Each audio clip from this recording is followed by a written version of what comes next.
Hello everyone. Uh, okay, so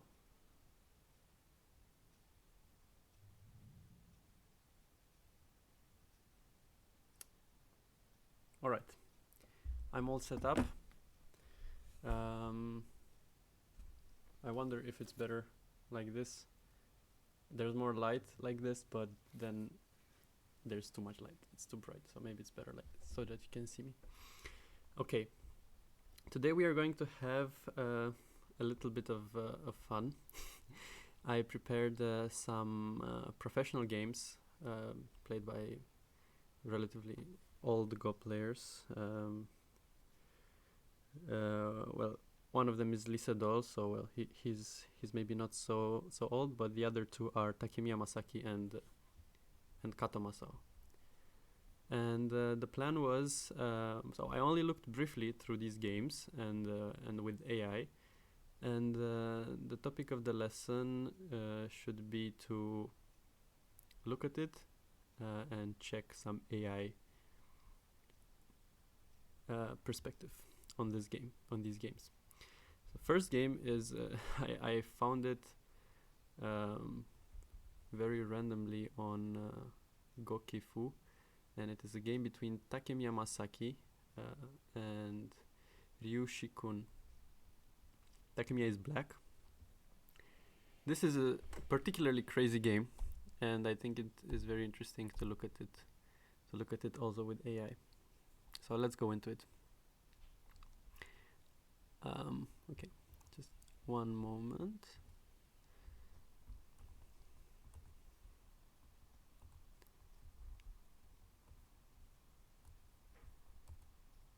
Okay. Good. Wait a moment. You cannot see the board, can you? Okay, give me one moment. I will fix this problem. Yeah. It shows to me here that you can see the board, but when I see the stream, I don't see the board. Can anyone give me a feedback? Can you see the board or not? No board. Okay, good. Then let me figure it out.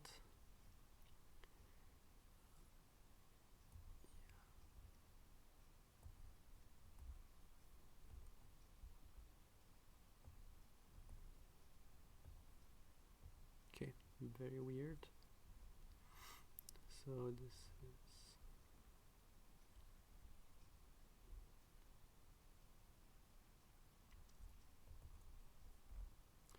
okay. For I don't know. For those who were here in the first minutes, you know that I had also a small problem with the camera, and probably while fixing that problem with the camera, my Goban disappeared. So now I have to also bring that back again.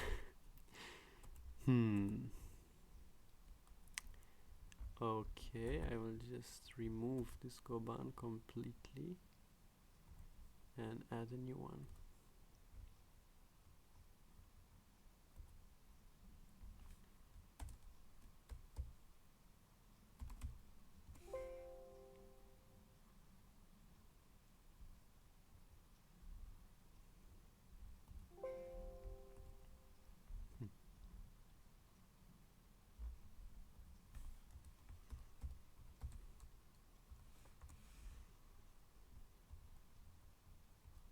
Okay. Yes, I managed to bring it back. Just one second. Okay.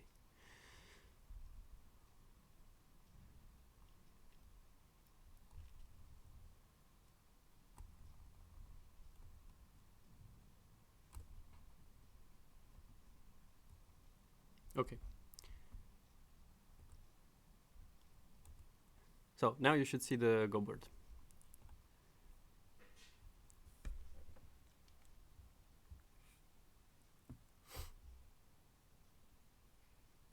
Okay, so just tell me if you see the Go board, and well, anyways, I will start. I think you for sure can see it now.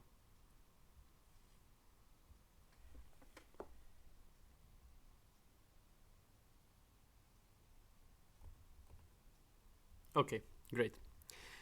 Yes, so we have the famous Sensei opening of Takemiya Masaki. Takemiya Masaki is black, and white started this game. Yeah, we also have these two moves, A and B. There's already quite a lot to review already starting from this type of position. Yeah, the white player is Ryu Shikun, and what I've noticed about Takemiya's games from the AI's perspective is that he always begins by losing a big percentage. Yeah, I think after the first 20 moves, Takemiya is usually already at 25% when he plays this type of Sensei openings.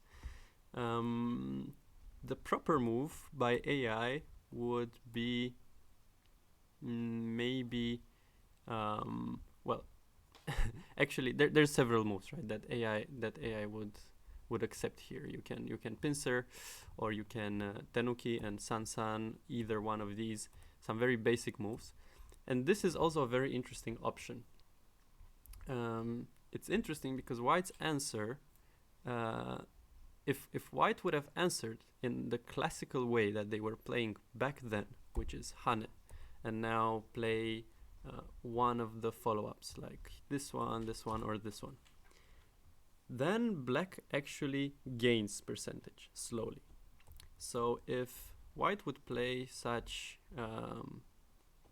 in such a fashion, and then also if he would do something similar on the other side as well, I don't know, maybe like this, this is already alright for black.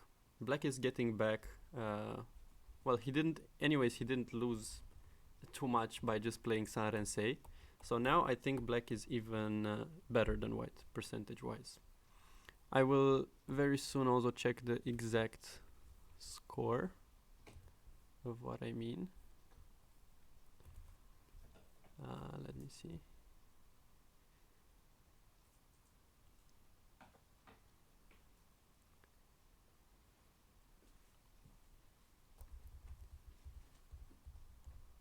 Yeah, okay. So in normally, if black plays the way he did in the actual game, so if he plays Kosumi 2 times, then black is already at 30% when playing like this. So this is 30%. It's not even that bad. So it's not 25%, as I said. 30% is the equivalent of only a couple of points. It's not a big loss. And if black would choose such a way to play, let's actually choose something. Well, I don't think this ever even happened in their games. White was usually trying to make it a bit more diverse. I think even in the top professional games back then, we cannot necessarily see such formations played 2 times.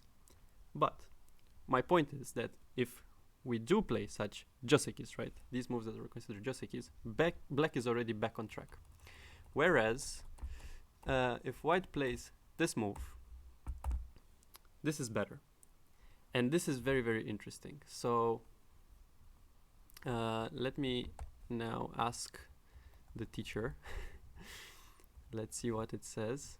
So yeah, if this is played, and then this is played,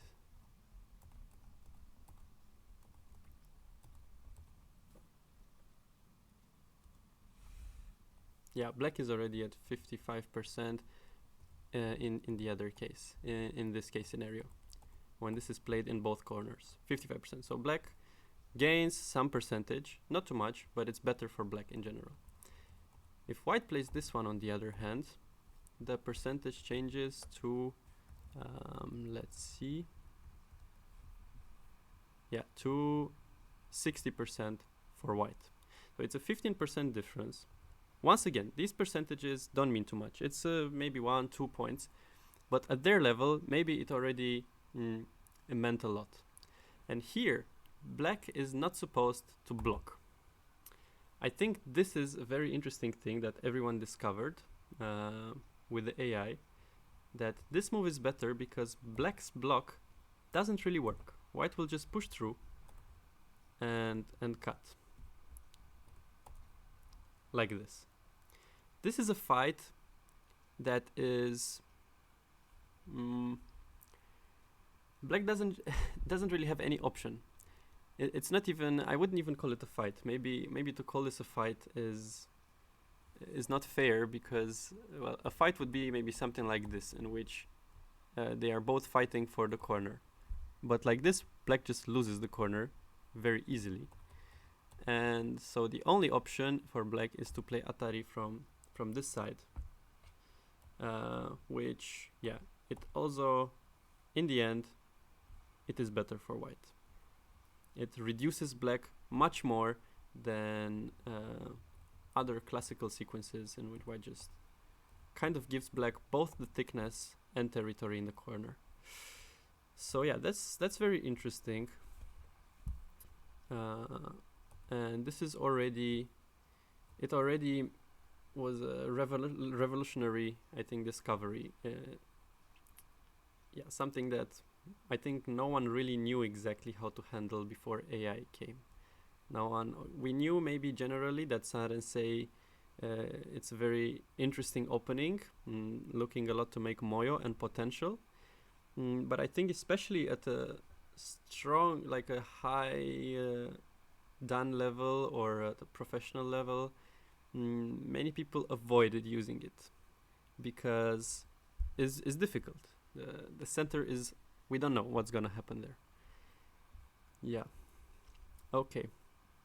So let me see again. The game was okay. Let's actually, I would like to introduce you a little bit in this game because it's a really fun game. Okay. So white just played 2 times. He made 2 exchanges and he's all over the board. And afterwards, black plays this move. I think even for Takemiya, this is a really unexpected move. Okay, we all know he plays Moyo and he likes to play potential, but I think this even for him is a crazy move. I'm quite sure that when he played it, he was very well aware, even at that time, that he's playing a crazy move against a 7-dan professional player. Yes, I'm not sure what the relation between the two of them was. Maybe someone knows more about Ryushi-kun. And okay, I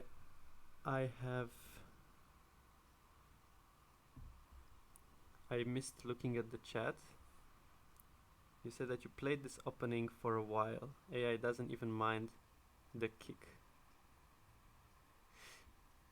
Someone said they've never seen that move. Do you mean the move where white plays p17? Is that the move? Because yeah, that is a move that unless you study it with AI, yeah, I think no one plays it or no one will tell you about it. It's, yeah, maybe your teacher, but it's not something common, right? It's not something that we played up until AI. Push and cut.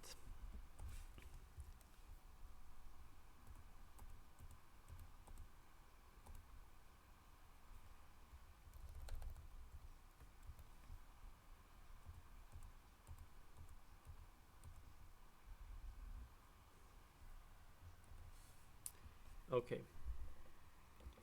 I think I don't see the chat anymore, so give me a moment. I will try to fix this problem.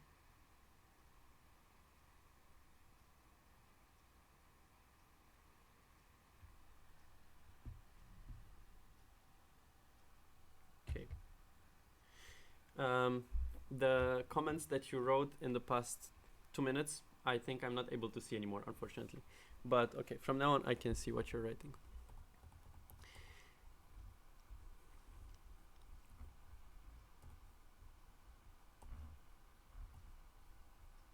Okay, let's go into the game a bit more. And then white played this move. Kosumi again, and then again this move. After which black jumped. Yeah, this is really... It doesn't really look like a 9-dan professional game. It looks more like 2 20-cube players are just having some fun for the first time. Maybe someone told the black player about Sanrensei, and then he tried it, and then this came out. White tried to imitate, to play similar moves, and then they are just trying to reduce the center with these 2 weird moves, and black is doing nothing in the center. when in fact this is a game played between a 9-dan professional player and a 7-dan professional player. Yeah, I think this is really, really fun, really exciting. I think it was much, much more likely to have such crazy openings 20 years ago or 10 years ago even. Because everything was based on each player's fighting skill only. Nowadays, there's the top players have so much information on how to punish all kind of weird moves in the openings specifically, that it would be much, much harder to play such crazy openings. Nowadays, crazy I think is defined a bit differently, right? When they play crazy moves, when we see a player like Shinjin-so maybe, number one player in the world, playing a crazy move, it's a crazy move, but you understand why it is not just an overplay. You know, he plays a crazy move, he plays a move that is not common, and yet it's very clear with the new AI perspective to why, okay, this is still keeping the game active. You know, it's not just a move somewhere in the center, like J10. Yeah. Okay. So black, no Sarensei opening and Kosumi Hengma. That's it. Yeah, something like that. Yeah. White, double-digit Q, hasn't heard elephant eye is a bad shape. Precisely. To me, it looked like that. Actually, at first, I thought that is a mistake when I found this game on Gokifu. I don't even know why this is not a famous game, because it should be a game that people talk about. I think it's very entertaining. Yeah, it's one of the best games Takemiya played. Okay, so white fixed his big elephant jump in one of the places on the board. Probably he remembered, my teacher told me that the elephant jump is not a good move. So you see, it's still, when I looked at this game, still at this point I was wondering what's going on. And then black plays this one. You know, and then you wonder, okay, why didn't black break the elephant shape? Why didn't black do it? I will ask AI for a moment what the next best move is, but it's a bit it's a bit useless to ask AI, unfortunately, because AI keeps suggesting this type of P18 move. That's a very big move. It pretty much secures the corner. It's a very, very solid shape, especially with this double Kosumi formation towards the center. Yeah, but it's one of these moments where it's hard to ask AI a question because AI keeps pointing at the same at the same move. Board isn't centered. Bottom side is out of the screen. Oh, whoa. Okay. This is not supposed to be like that.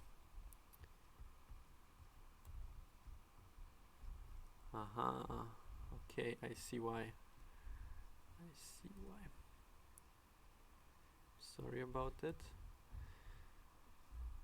Today it was really not the best day for my OBS studio.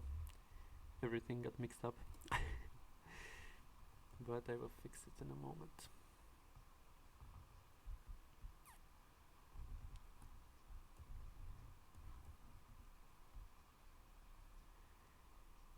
Alright, let's see now. Now everything should be again good. Okay, so the elephant jump, they say that if you break the shape as black now, that black is now at 29%. It makes sense that the game is still balanced, right? It's about 30%, white has 70%. I'm saying balanced because, once again, even a 40% difference at the beginning of the game doesn't mean too much. It really doesn't. So, someone said 2 lines disappearing. First and second. Yeah, but now it should be alright, I think.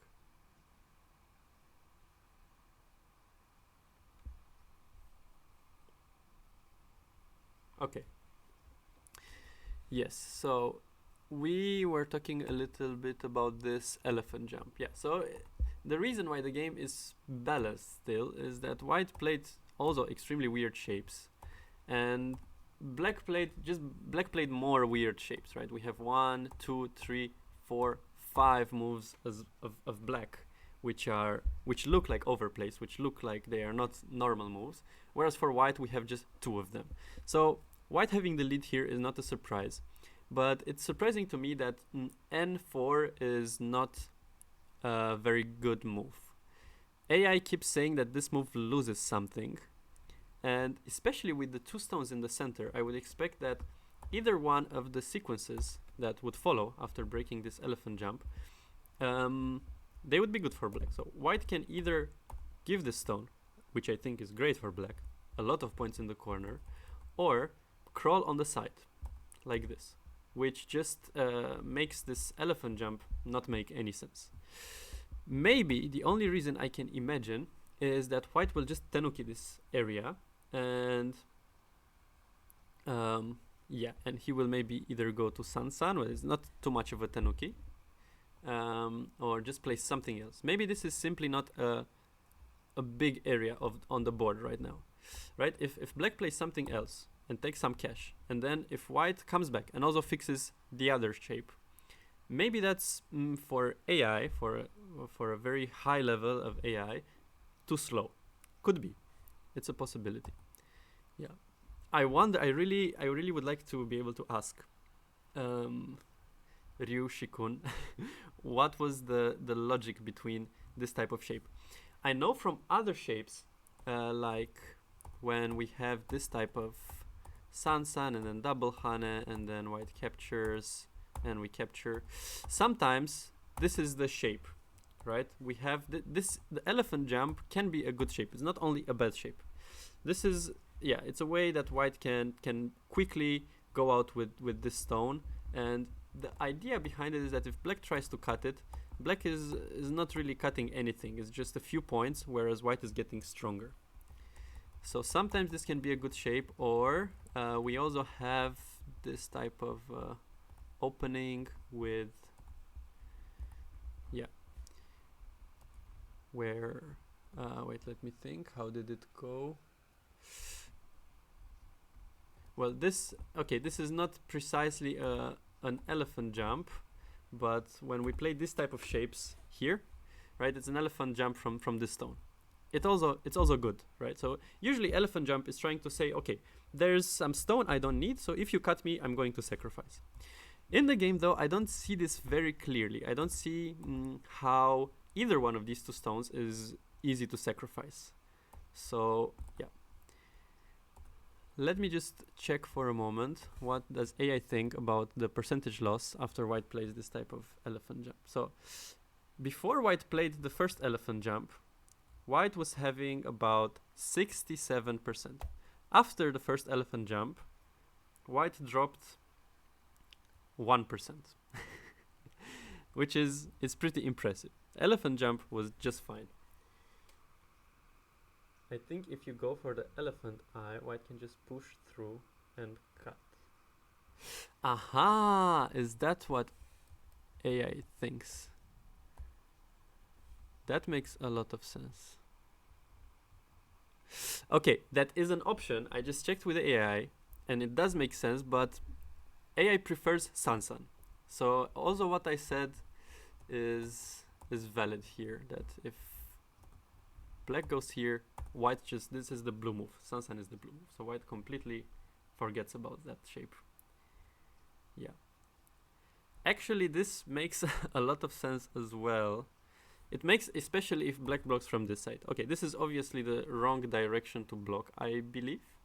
But we can just see why it is so. So if the game goes something like this, okay, anyways, if white gets the corner, then the exchange A with B, I think it's quite clearly a fine exchange for white.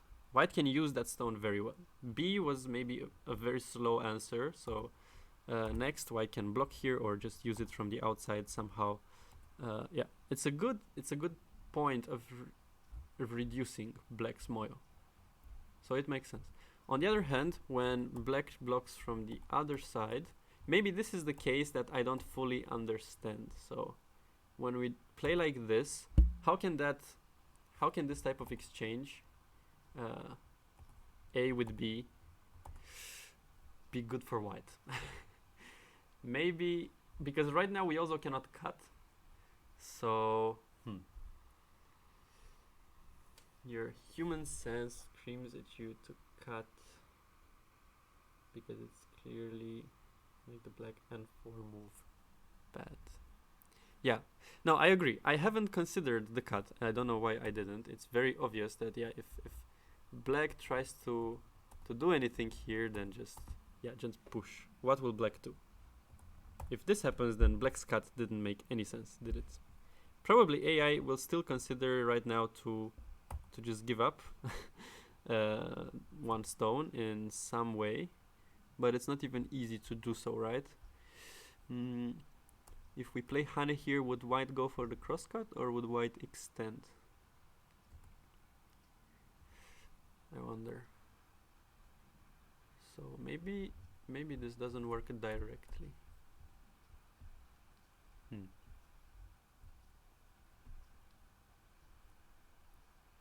Okay, I asked AI. AI thinks that jump is the shape here. And AI also decided that cut is better than sun right now. So in the end, it agrees with you. Yeah, cut is a better move. It needed some time to think. Whereas for us, it is a more obvious and natural move. It's very fun. It's very fun how AI, right? It has to go through so many variations to decide some things that for us, we just feel that it has to be the right move sometimes. And it's correct. Okay, but black chose to come from the outside. This is the next move of black. And then white jumped here. Honestly, still at this point, when I was watching the game, I wasn't very certain that the scriber did it properly. I thought maybe it's a mistake. Maybe starting from here, things made a bit more sense, right? Because the flow, so after this move, n4 now, I think it's an obvious choice. You play n4, and then white, in this case especially, doesn't see a clear side to push from. So we have two options, A and B. Right? Maybe A makes some sense. If we push from A, then we just sacrifice one stone while cutting another. The problem is that here, white still has to add one more move in order to cut this stone. And then black will just settle his stone somehow. He will just... yeah, it looks like a professional thank you game. Exactly. Yeah, so white probably realized that these exchanges don't make sense, and so he played directly on this side. The flow makes complete sense, and then black added a move.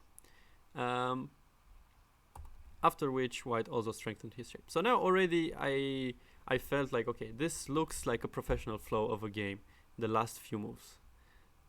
After which black played this one, white pushed one time, and then white tenukid. Yeah, it is. This is a type of game in which I think even the professionals were having really a lot of fun. Maybe a game that didn't have a big money prize or something like that. It was just maybe a league game or something. Even though as far as I know, every game that they were playing had a prize of some sort. I think they are always, each game that they play at the professional level is worth something. Antti can tell us much more about this, but yeah, I'm pretty sure that even this game, okay, they were enjoying it, but it had some worth.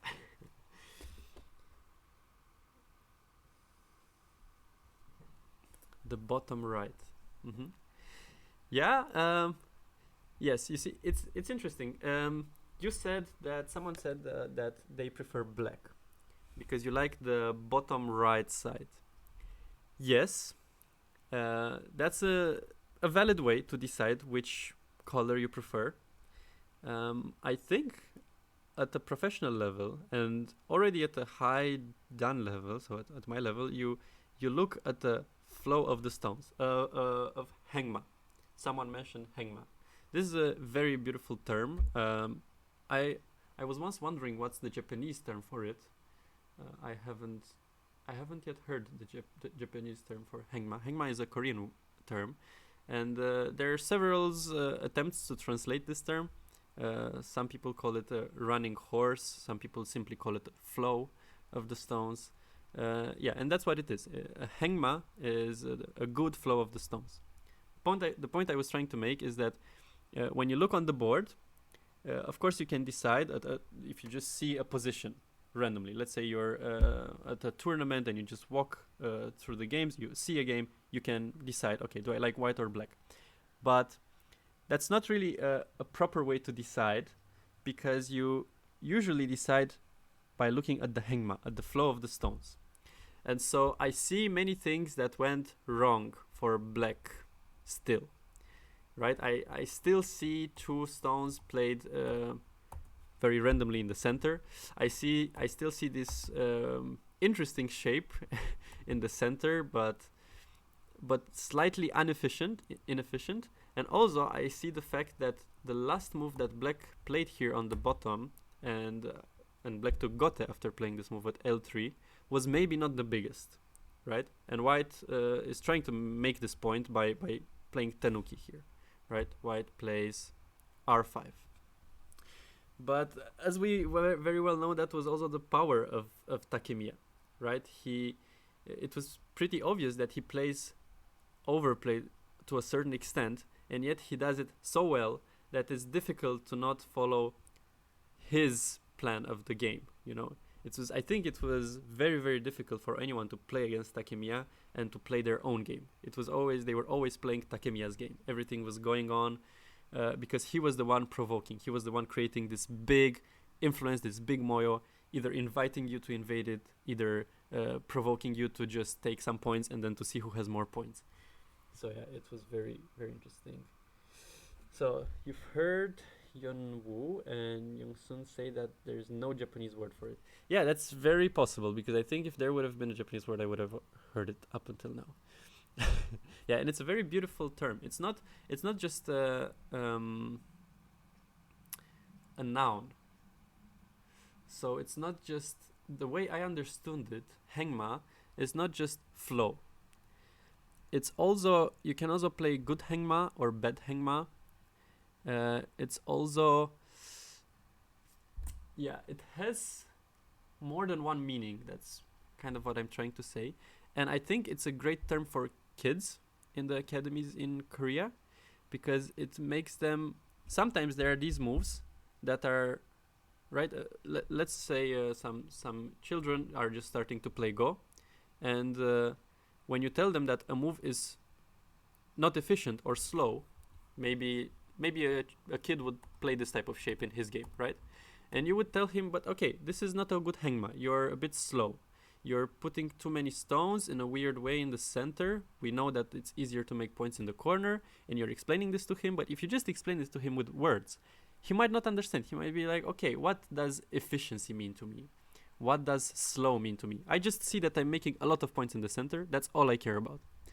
But using the word hengma, they quickly understand that Go is about the flow of the stones, and they very easily accept sequences without asking themselves too many questions. Yeah, and they also, I think also it's easier for them to play a game and to follow some joseki or some things that the teacher taught them, and to not doubt that it's fine. I think that's important in their school of thought from Korea.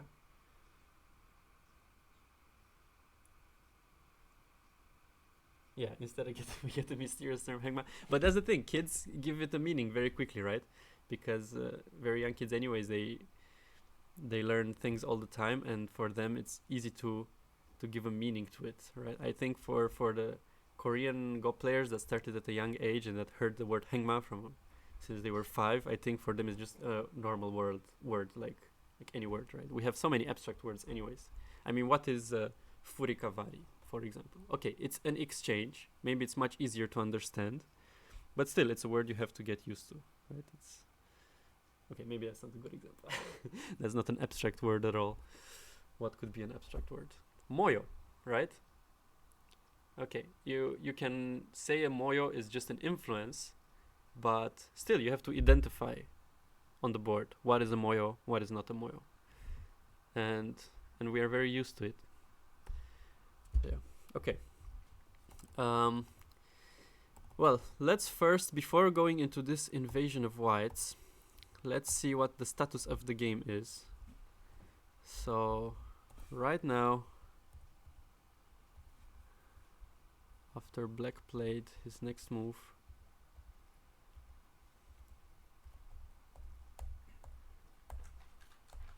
okay, I'm actually not going to spoil it. I'm going to ask you first, what do you think the percentage of the game is at this point, before white played r5?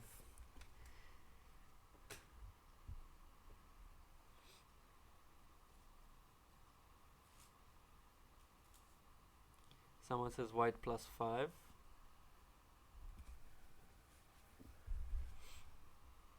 Mm-hmm.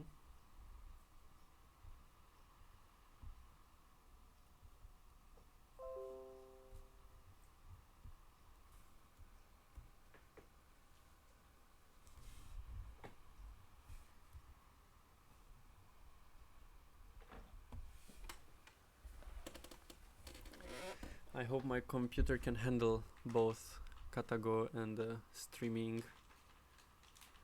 and the other things that are going on. Okay, so someone said white +5 points.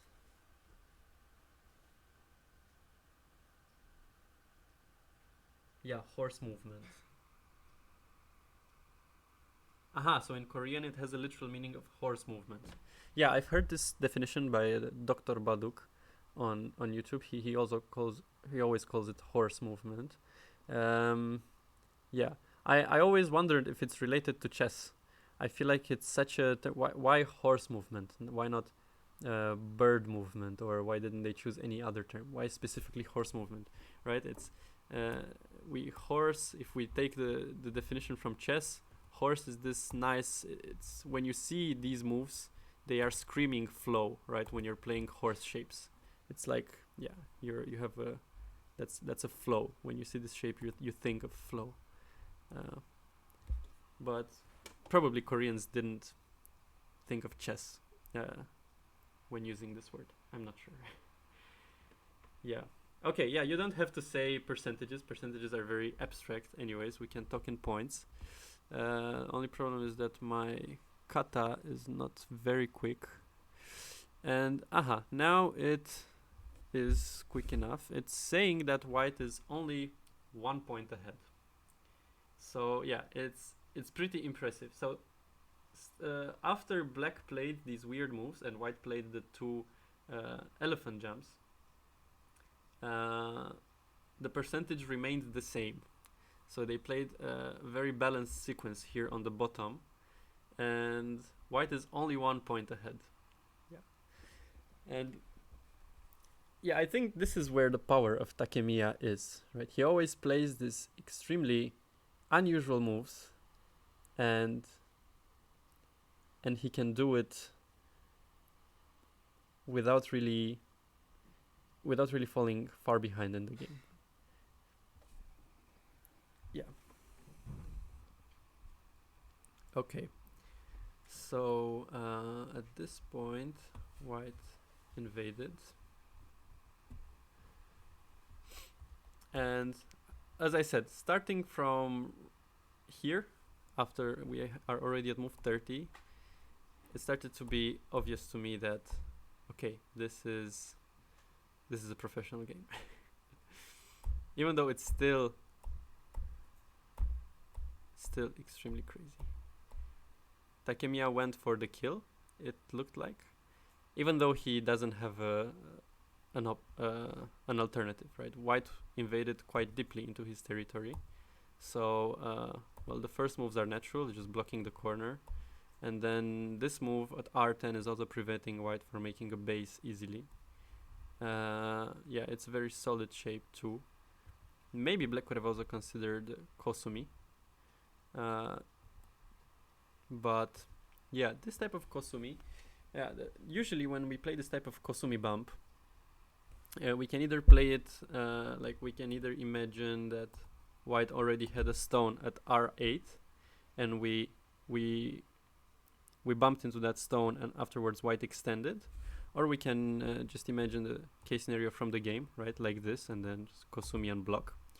Either one of these, yeah, it gives black the sente, but it leaves problems behind, shape problems. And with black already having several helping stones around here, like these two in the center and very solid shape here as well, and this one, probably black didn't really need much more speed. Black chose to rather be rock solid and not give white the opportunity to use some shape to lean on.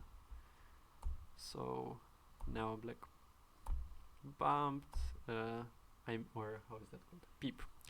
Black peeped, and then he enclosed white.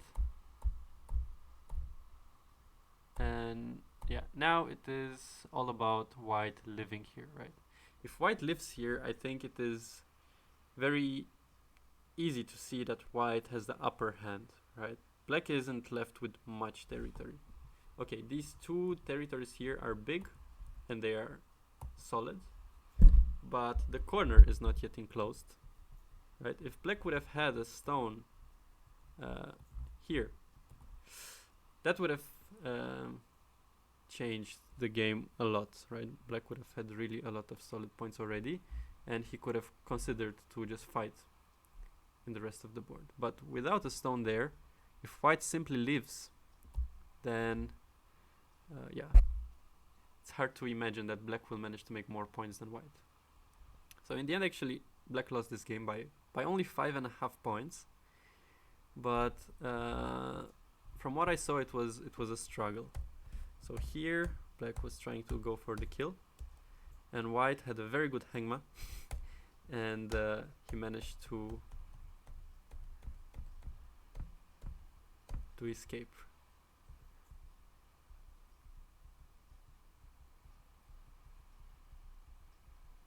Well, not literally to escape, but well, he could have escaped. This is this is actually, I think this is white's choice. What happened here? White could have also done something inside, but yeah, this is also, here we can see their skill and their high level that white chose here to sacrifice, because it's just too good. I think it's just too good what happened here for white.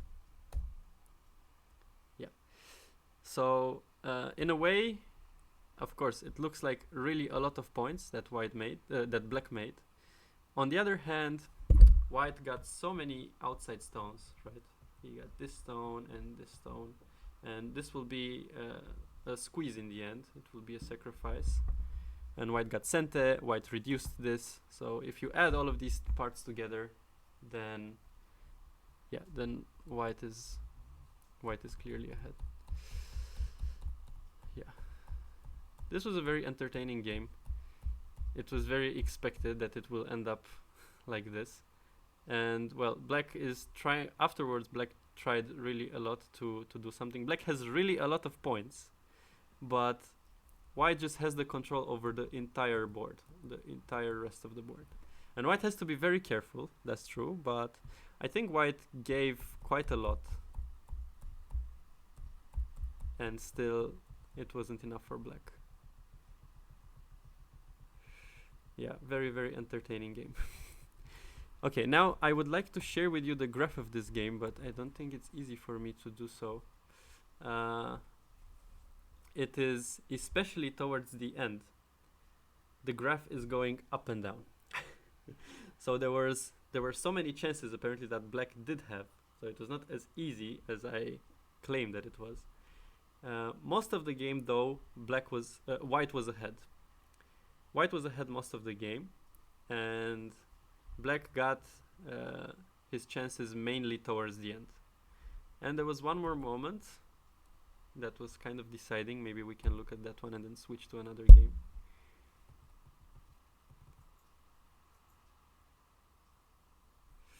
Well, if my computer would work a bit quicker. If only it would work. Yeah, I think my computer is just a bit overused right now. I have several tabs opened. I hope you can see me at least, because I worry that the view is not that good either, right? Maybe you can give me some feedback on how well you see me.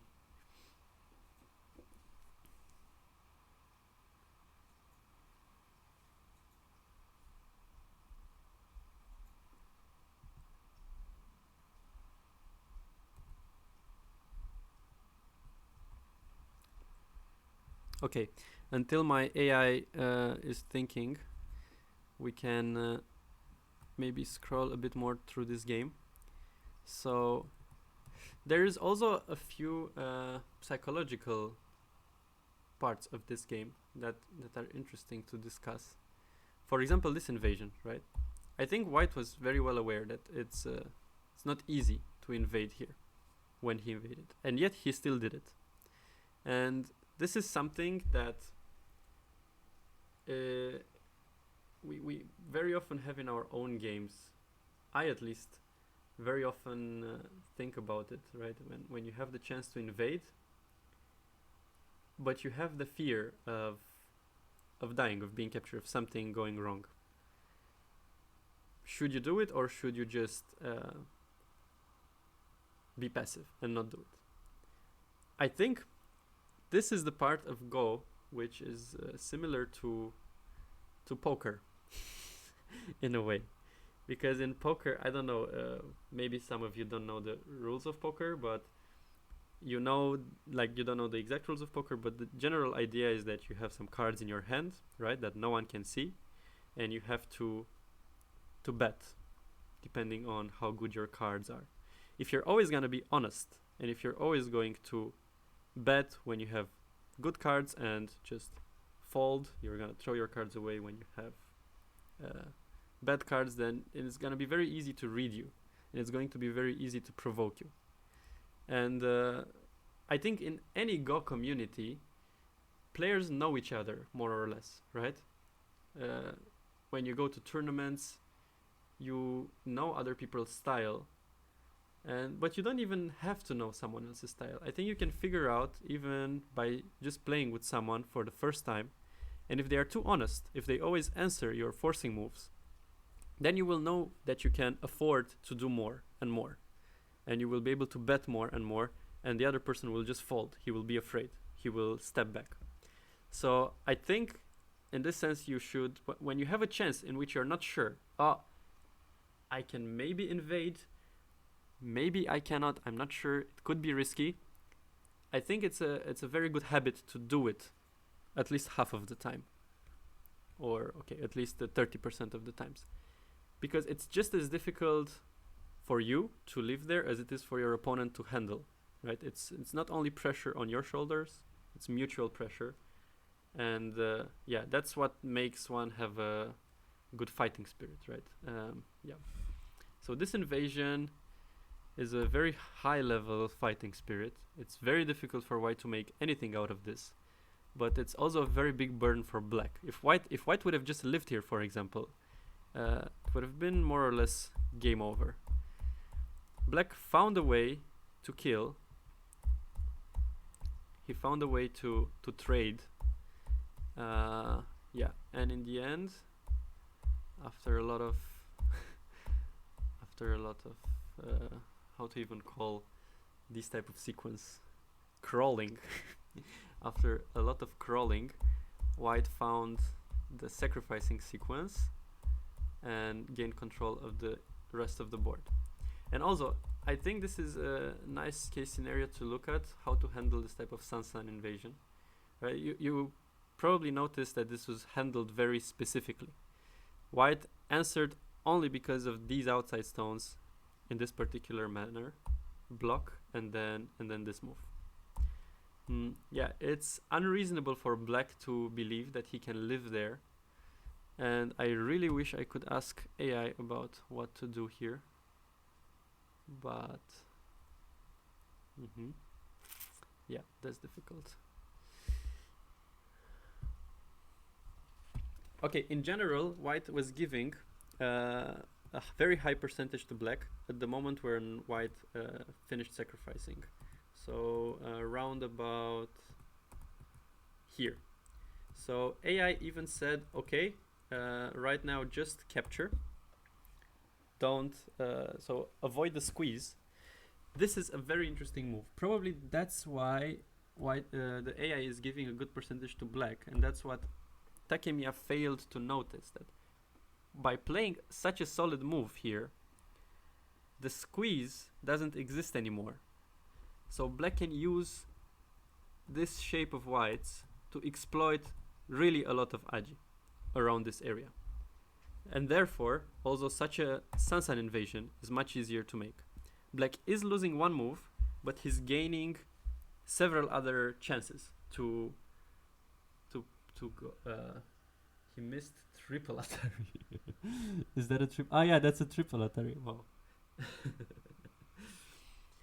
True. Yeah. Yeah. He missed a triple Atari after. This game was, anyways, very, very entertaining. A lot of things that you just don't expect to see in a non-professional game. And so, yeah, black tried to keep himself active here. It's, anyways, very hard, even at that level, to make such a decision, to play this type of move. Yeah, these are the moves we review with AI. And, well, yeah, white played f10 with a very good timing, and very quickly after this, after black played these moves, and after he had to add a move inside to capture those stones, yeah, this is already clearly good for white. We can see now how, okay, this move is very valuable, but it's much less valuable than white blocking this entire side extremely solidly and ending up with having Sente. Yeah, very entertaining game. We can learn also this type of skill, how to use the outside thickness in order to kill this type of invasions. It's very easy. There's nothing black can do. Black could have attempted to make some co-shape, maybe by playing Hane, but that should also fail. Maybe we can even play this type of move.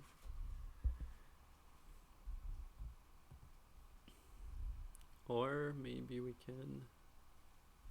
I would, even here, I would be very stressed if I were white.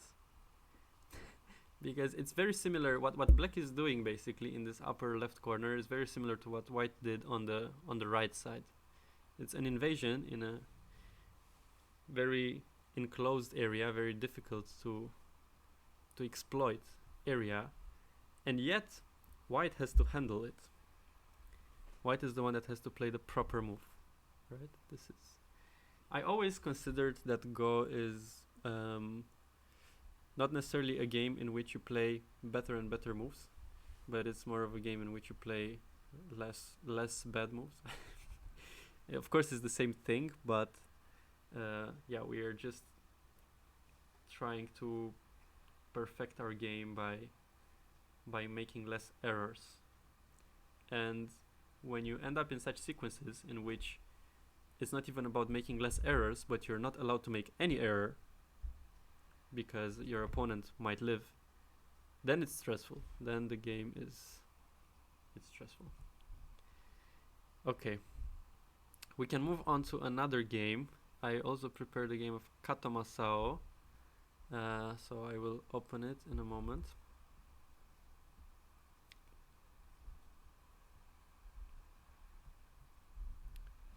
I could have added it here, but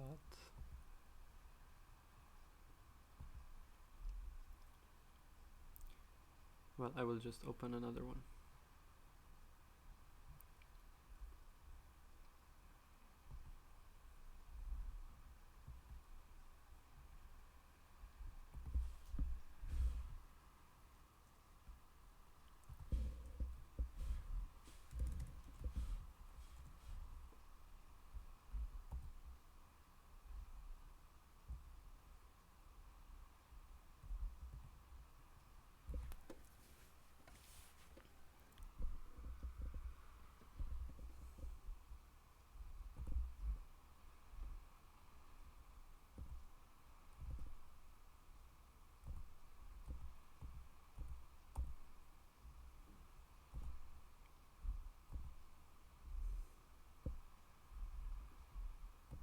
Okay.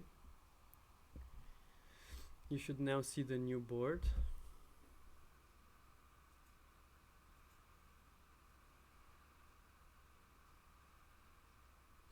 I don't see it yet on Twitch, so that's why I'm waiting for it to load or something. New board visible. Okay. For some reason I cannot. Now I see it. Okay, good. Alright, so Kato Masao. Kato Masao was black. I didn't mention the final result of the previous game. Or maybe I did, but I forgot. It was a 5.5 points for white. So in the end, white won by 5.5 points. Yeah, after really a lot of mistakes on both sides towards the end of the game. Yeah, this type of game, anyways, doesn't really have small end game. Right? Even towards the end of the game, you have these very big moves left, and then when everything is clear, when all the borders are clear, you almost just say pass. You just play a few more moves, and it's that is not so much about detail, but more about the technique to maximize the amount of points you can get. Okay, this game is between Kato Masao and Yokota Shigeaki. I have heard a couple of times about Yokota Shigeaki, but Kato Masao is more famous, I believe, and he is known for his very aggressive style. So when I was looking at his games when I was a bit younger, I noticed how he really liked to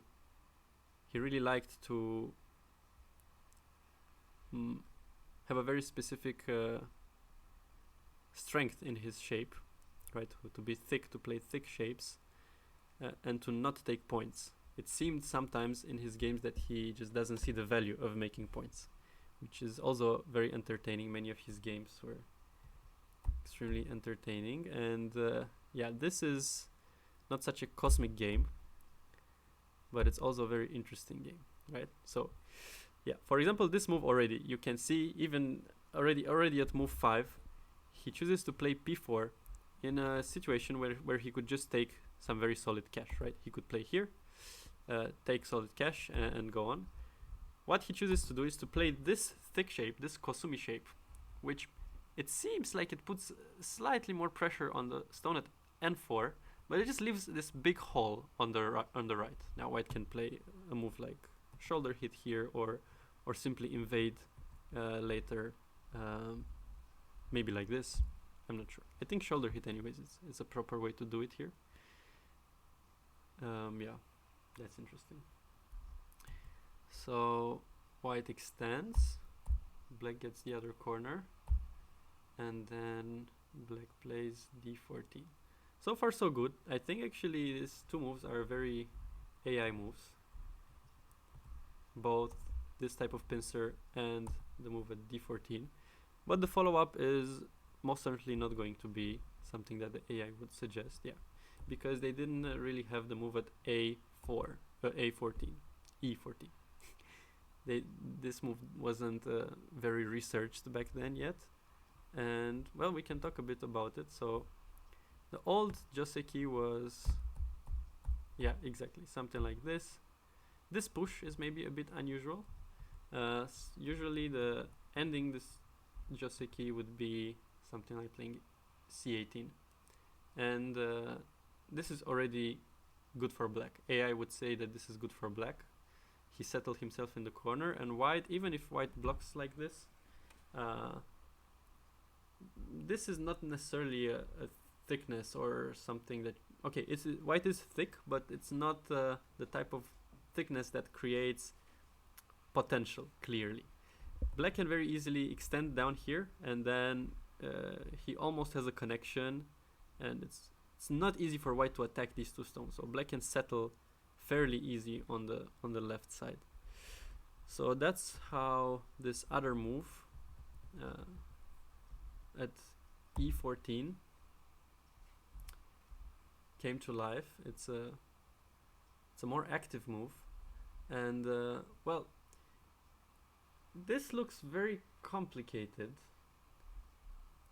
and while thinking how to simplify this move when explaining it, I thought that the best way would be that here black always thinks of Sansan. So all of the moves that both players play on the outside, you have to just think whether they are good or bad exchanges when comparing it to a simple Sansan. So, and I mean this Sansan, right? We have such a possibility, and then anything that happens on the outside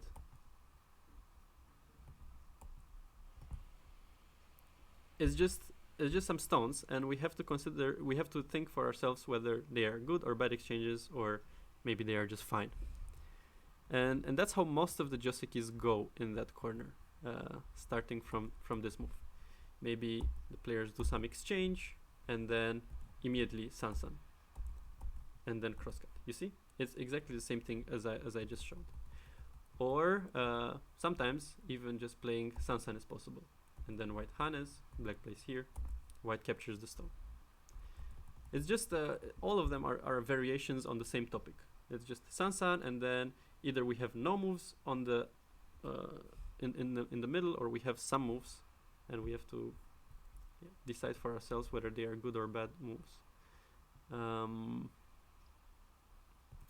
And there is also, there is a bit more to it, right? Because white can also choose sometimes to block on this side. And then we have a bit of a different topic, because now these stones are not separated from the Sansan Joseki, but they are part of it, right? They are helping black make a shape. It's also some Joseki. Yeah. Okay, I'm not sure if I necessarily managed to simplify this these corner sequences, but at least you can get, if your opponent plays this move next time against you, you at least maybe know now what to think about. It's just your goal is to play Sansan and to make some good exchanges to be left for the outside. All right, so this happened. Push here. This push I really wanted to check with AI. My AI is still not responsive. That's really a pity. It's really a pity. Okay, then I will use my own judgment. So extend here.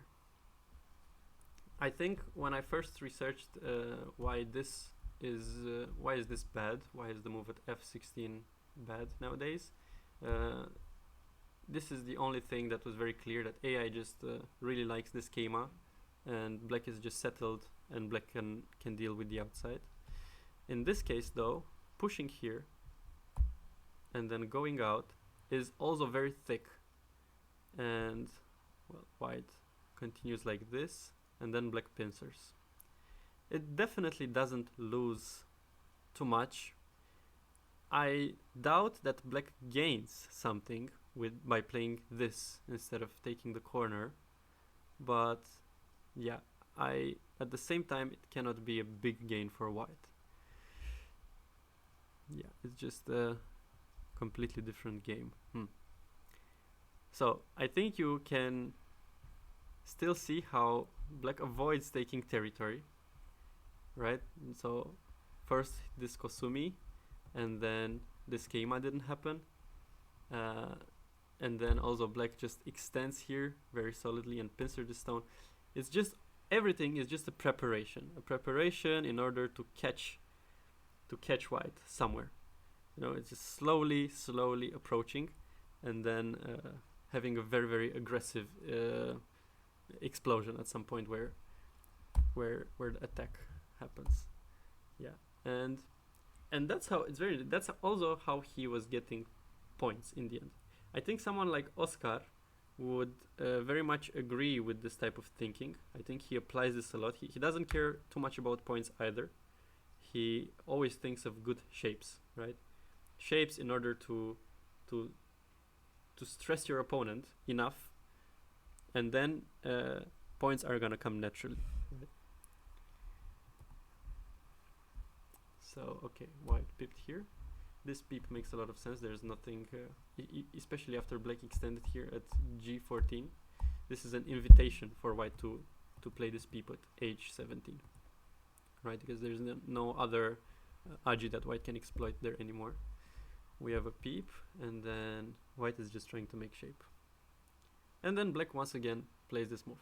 Whenever Kato Masao plays moves that are making points, in fact, he's always looking at completely something else. So here, black was not at all thinking, oh, I'm making points now on the upper side. Black is thinking of many, many other things. He's thinking of having a connection here.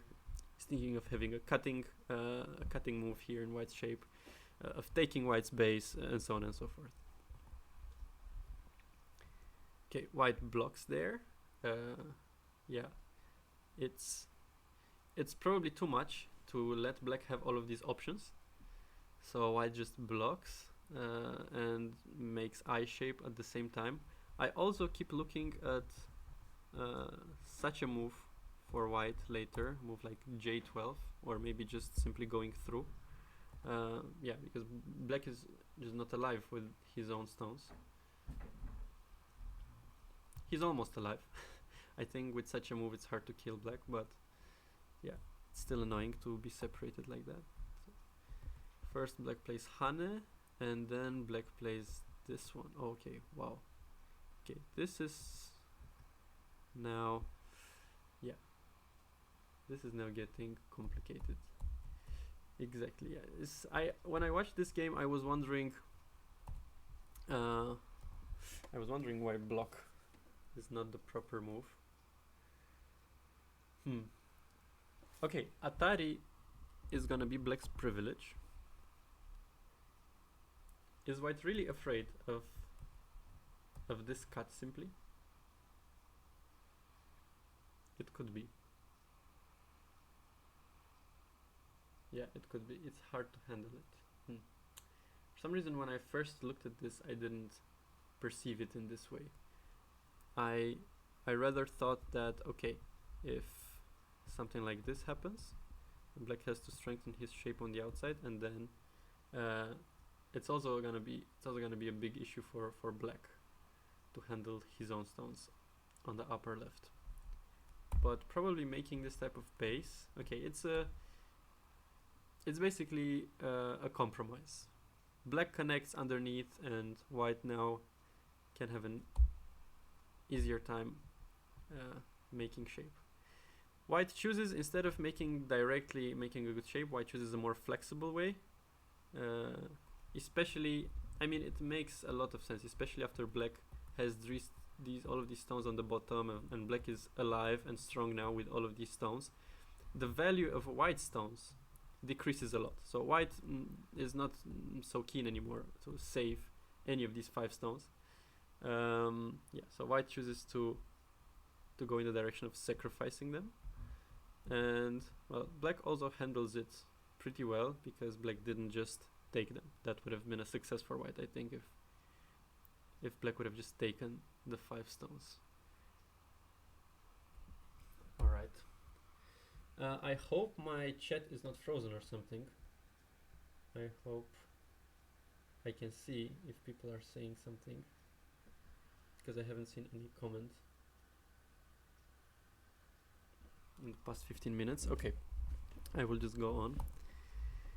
Yeah, and then black played this move. This is very interesting. I think it's very surprising when analyzing old games, like games even before the year 2000, but even when we are talking about games from year 2000, 2010, one would think that they were making many mistakes back then, and then when you check with AI, the graph would go in all directions. And it happens sometimes. Sometimes it's just about missing one move, and then that's enough for the graph to go crazy. But generally, they were playing extremely accurate. So their local technique was really good. The main difference, I think, between the AI era and the era from 15 years ago is mainly global.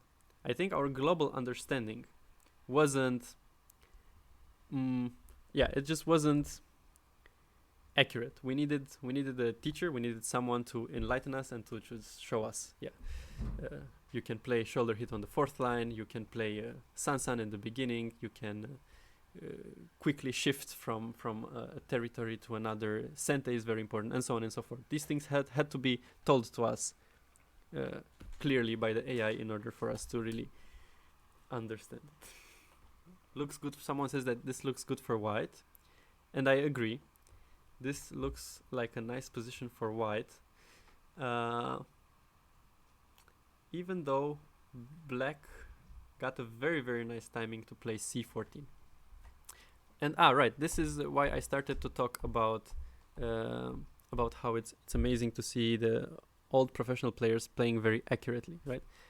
I think this c14 move is an AI move, and it's a very good spot. It's a very good vital point. And they weren't failing too much with these type of moves. So here we see one of Kato Masao's actions. He goes for the cut, and then he connects his stones. This is an interesting trade. So black just saved those 2 stones and reduced white corner quite a lot, while white got these stones on the outside. Yeah, that's interesting. I think at this point, white is a bit better at this point of the game. Yeah, but it's still very, very interesting, and white just connected underneath. That makes a lot of sense. Otherwise, it would have been Sente for black to play a move like b14 and to cut those stones. Okay, we see Sansan. This looks more like what we see nowadays in the professional games. And then white took the corner and black pushed. Okay. Yeah, I chose this game first of all because Kato Masao is an iconic player, and I thought it would be fun to see very clearly in this game his style, right? Playing here and then stretching himself towards the center, playing this Kosumi. There are several moves very early in the game where you can see him standing low, not taking many points, not caring too much if white gets speed on the board, but always preparing his next move. And well, if we look a bit more in this game, what happens is that starting from this point, he starts playing very, very much contact. This is also something typical. I think you would rarely see Kato Masao in the middle game just keeping distance from his opponent. He will be there next to you. He will want to fight with you. And in the end, in this game, he did very well, and he won by 5.5 points, I think. It's the same result as the game with Takemiya, 5.5 points. And also some very large-scale sacrifices and exchanges, but well, actually nothing died, right? This group is now just perfectly alive. It's connected towards the center, and it's more white who lost. He lost Disco, which was very valuable. Black not only invaded bottom side of white, but connected all of his stones. Got a big chunk of territory on the bottom. Yeah, I think at this point the game is pretty much over. Black is solidly ahead, and black has Sente. But of course not necessarily for us, but I think for them it was pretty clear at this point that black is ahead. Okay, I have one more game prepared. I thought of selecting 2 games of older players and then 1 game of Lee Sedol. Even though he retired recently, he's still young, and he's one of my favorite players.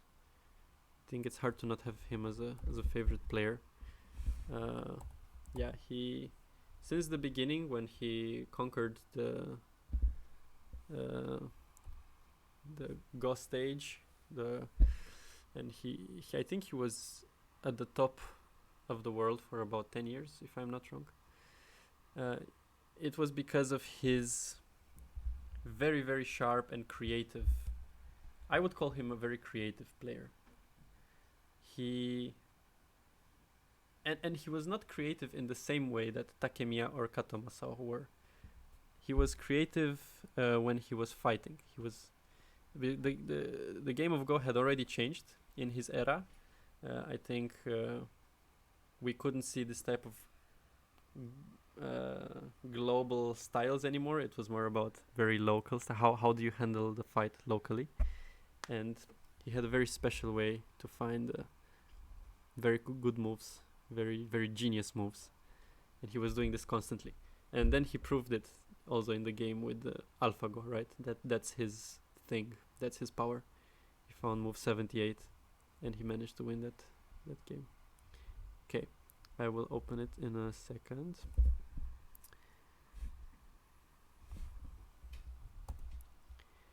We can just look briefly into it.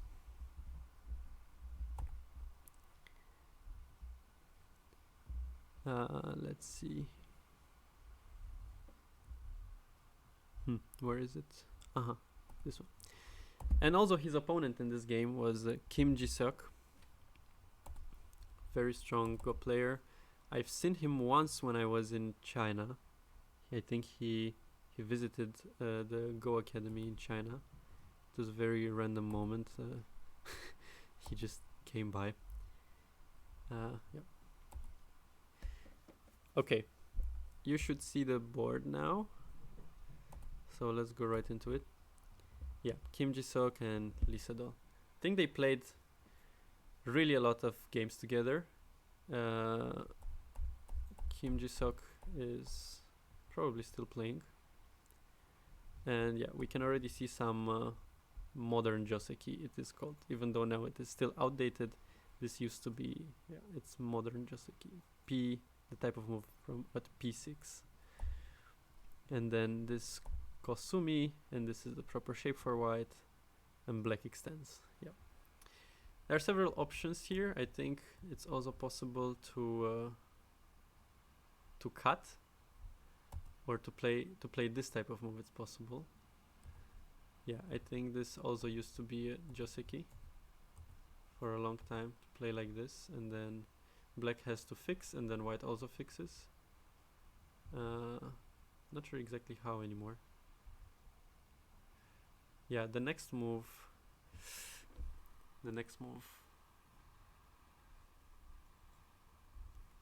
I feel like black has to fix, but at the same time I want to push here really bad, so I'm not sure. Maybe this is also possible, and then like this. But this looks good for white. Maybe that's why. Okay, interesting. Then maybe just fix and fix. Yeah, this also used to be a Joseki, but they chose a different way. Just take solid points. Lee Sedol is white in this game, and yeah, in this game he also, you see, I think already we see his style in action. He is the type of player to leave Aji behind. Right, this stone here is like a soldier ready to throw a grenade inside of enemy base. It's, yeah, and he's a great inspiration for me, and I think it's easy to see this in his games, and then to try it out in your own games. You know, just leave stones that you would normally save, or you would do something with them. Leave them there, and then try to read until it works. I think this is something that Katalin says a lot when he teaches, right? When there's some, I think a lot of his lessons are about reviewing professional games, and sometimes when there was a move that no one could understand, we read it until understanding it, and then he turned to us and he would say, yeah, so you see, this is what you have to do in your own games. If you really want to play a move and you see that it doesn't work, read until it works. And yeah, that's I think Lee Sedol really loved reading, And very early on in the game, he already used this agi from this stone. It always seemed to me when looking at his games that everything is so much on the edge.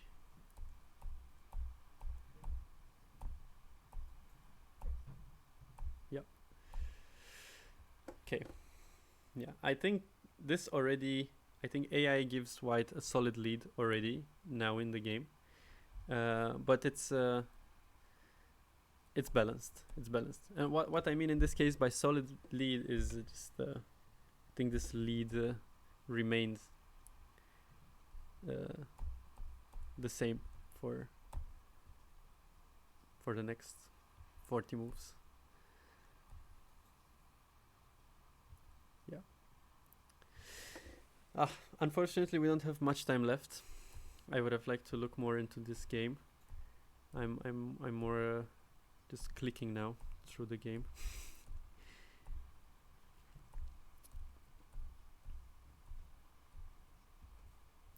Okay.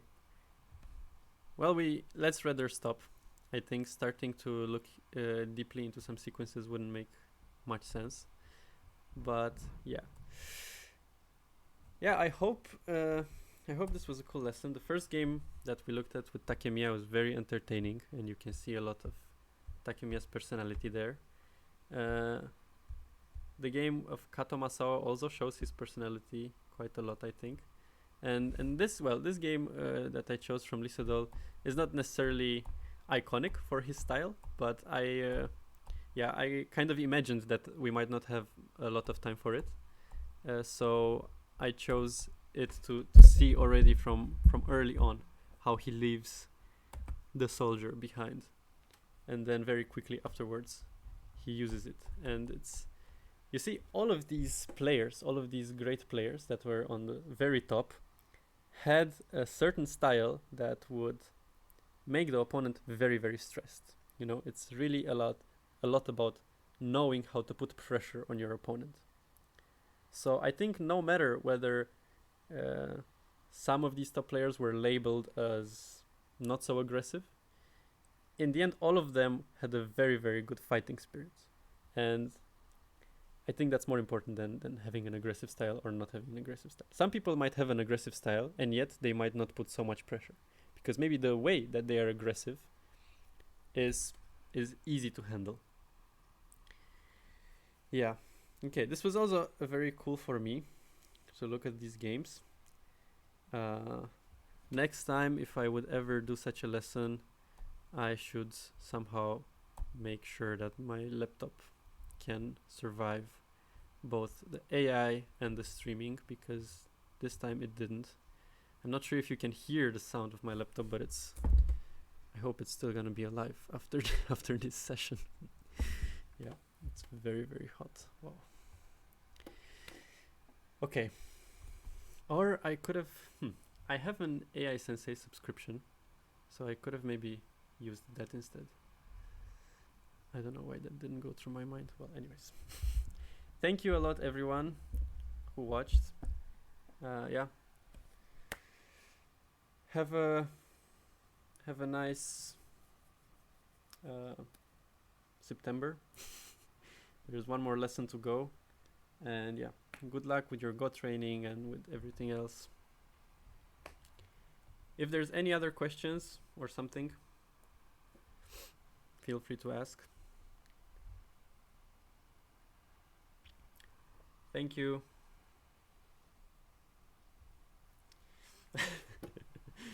Yeah, have a nice whatever. I wanted to say have a nice week, but then I realized it's almost the end of the week.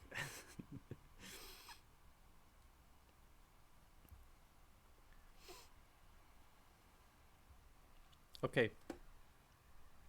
Goodbye.